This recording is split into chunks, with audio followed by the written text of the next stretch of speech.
For many years, the HR tech landscape was controlled by a few major suppliers. But as digitalization explodes across the employee experience, are we starting to see real choice in HR tech for leaders and teams to not just buy, but to use in the workplace? Welcome to Talking HR Trends with Natal and Tom. I'm Natal Dank. And I'm Tom Haak. And we explore the latest hot topics and business issues impacting the people side of organizations. Stick around to the end for our practical top tip. And if you find this discussion valuable, please subscribe.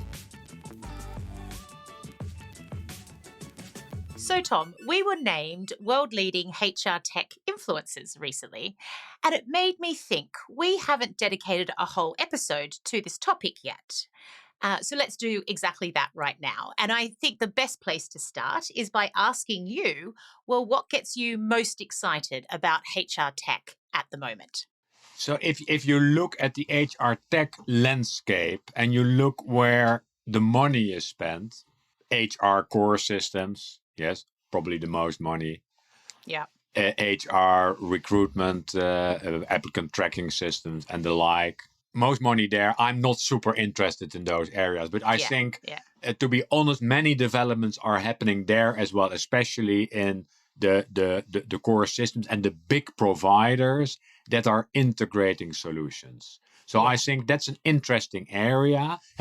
New developments getting integrated in solutions provided by suppliers as Microsoft, LinkedIn, and others. So I think that is an interesting development because the innovation often takes place here. And there we see the cool things that gets me excited. Yes.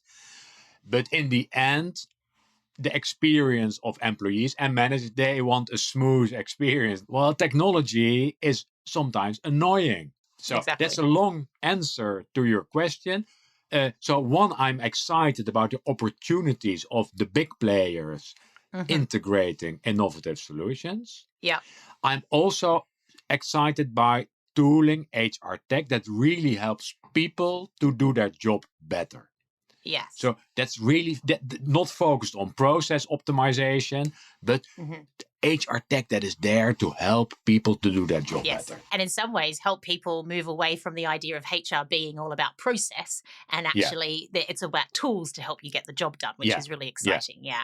And indeed, I saw that a small player, Peakon, got bought quite recently. So that's a good example of taking in that innovation into a bigger system. That's kind of what gets me most excited as well, is the primarily positive influence that the smaller HR tech suppliers are having on the experience that we've got in the workplace. And in particular, I likened it to this democratization of data.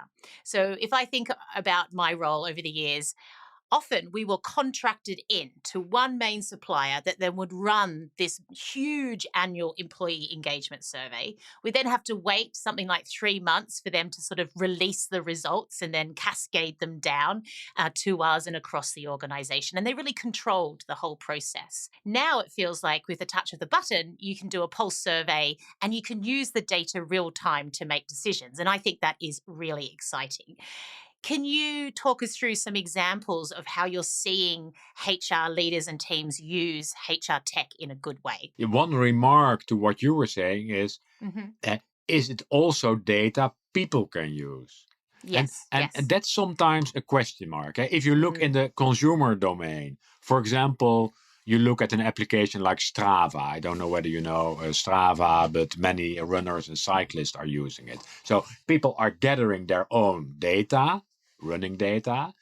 Then they can use it and compare themselves to others. How fast have other people run on this stretch? Hey, if they can do it that fast, in the workplace, I've not seen many solutions that do similar things. What can I learn from the data of other people to do my job better? So that's an opportunity, I would say. What I like many. I like solutions in the learning domain. One example, I might have mentioned it before, but that I like that a lot, is software that monitors what you are doing in conversations, is tracking the conversation, and is starting to give you feedback and suggestions while you are doing it. Yeah. And that is in the flow of work. It's technology is an important element because technology looks at my face. It looks at the way I'm talking. So it combines things, and then it can compare that data to best-in-class, world-class type of conversations. Say, Tom, Tom and Natal, you're doing okay.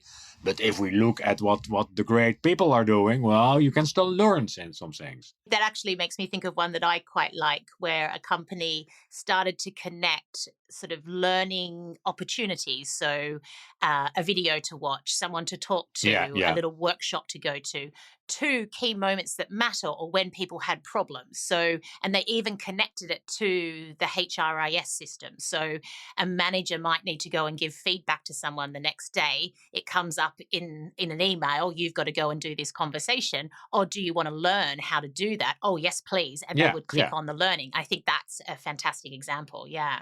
One other area I like a lot is organizational network analysis. It's an old technology, but with technology of today, you can do mapping who is connected to whom in the organization. Mapping the networks. Yeah, exactly. Who is helping whom. It's used, maybe not enough, because there are so many opportunities. If you utilize it, how are your leaders behaving? Where is the talent in the organization? Where are the skill gaps? If you're all going to this person, it means that skill is very needed. How do we develop it elsewhere? Those kind of things. Yeah, definitely. So one thing about HR tech, it makes me think about a conversation I had recently with a good friend, and she gets caught up quite a lot from HR leaders around what tech should I buy, because she's run a lot of these projects before. And whenever she has this conversation, she says, well, why? Why do you want to buy the HR tech? What problem are you trying to solve? And it's quite alarming that a lot of them can't answer that question. So what's your advice to help people not rush into the shiny new toy and really think about how do they use HR tech in the right way? Yeah, it's one of our key messages in this series is always start with your organizational issues. It's not about we have to use all this technology. Start with your big organization. So but on the other side, what I sometimes see HR be very hesitant. Also because still they are maybe looking for the ultimate solution. What is the ultimate solution? What is the ultimate architecture? What can we use everywhere? And I think so that's tip number 2, and that's your tip all the time. Work in an agile way. Experiment. Try it out. Exactly. If you look for the ultimate solution, well, surprise, surprise, it's not there. It doesn't exist. Exactly. It doesn't exist. You can never be truly happy with one piece of tech, can you? There's always going to be pros and cons. Exactly. Yeah. But HR should not wait too much. Experiment. Try it. If someone wants something, that's good news, I would say. Yeah. And if they cannot answer the question, okay, why do I need it? Yeah, that's not what you like to hear. No, it's not good, is it? Yeah. So let's make that our practical top tip today, Tom. So test before you buy. And this can be so simple. A team I know did this using cardboard cutouts. So what they did is they had this great idea for a piece of tech. But before they went anywhere near actually investing or mocking that up, they thought, well, let's test this using cardboard cutouts. So they had cut pieces of cardboard and they would put pictures on the pieces of cardboard, and then they would sit with employees and they would see what happened. Did the employee click on the link that they wanted them to? Did the employee want to actually find out more and use this tool to help them? Did it help the employee solve a problem? And only once they got a good positive outcome to that initial prototype and test that was really cheap and cheerful, did they then go and investigate using this piece of tech, and only then look at actually signing the contract. So test before you buy. We can't encourage you enough to do that. Thanks so much for your time today, Tom. Always great to speak with you. And this is Talking HR Trends with Natal and Tom. If you found this discussion valuable, please subscribe. Thank you.